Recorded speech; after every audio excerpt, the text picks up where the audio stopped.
We are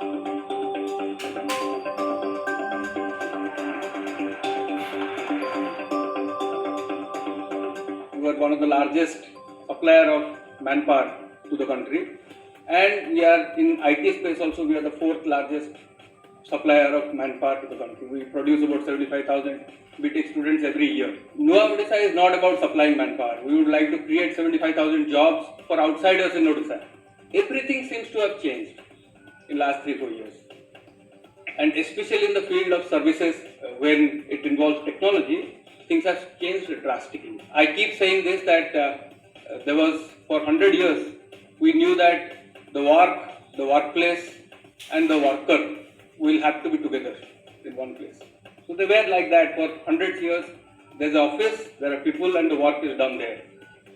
During COVID and after it, by force, by whatever was destined for this world, these three things, they have been decoupled. And that is where the challenges are, and that is where the opportunity is for a state like Odisha to be able to think in terms of creating manpower, creating jobs for the rest of the world. Jobs are fungible, they are divisible, and they are distributable. It's not the degree which is going to give you a career or a job, particularly which you are going to do for 30 years. We managed, we got through an exam, for 30 years we'll do one job, you won't. And for you, when they are saying that jobs will be fungible, that meaning that they are looking at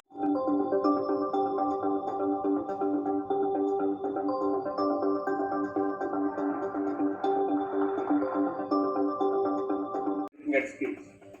If you are good enough to create something, that part of your skill will be monetized. They will pay you for exactly that part.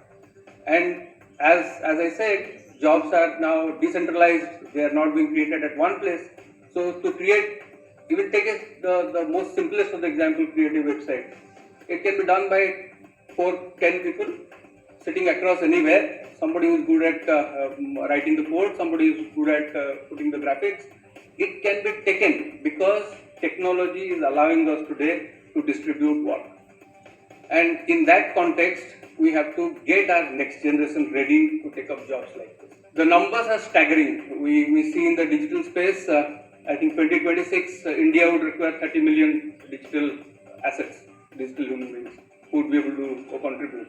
Not less than 1 lakh new jobs will be created in semiconductor space every year now. We are looking at about 2 million jobs in 2032 in the space of semiconductor, where we had nothing to do about 2 years back. The space is changing rapidly. Odisha is one state which is open. It is completely flexible in terms of adapting into requirements of the private sector, and it wants to serve its own people by creating jobs for the corporates. The state doesn't think in a small manner anymore. One state which is underwriting Indigo to run its international connectivity from the state. 3 flights we run to Singapore, Bangkok and Dubai, entirely paid for by the state government. It's like state government's airlines. So this is what we do, this is what we did for the IT, and no wonder that we are seeing almost 30 companies in last 12 months have come, and the bigs like the IBMs, the Deloittes, the Cognizant,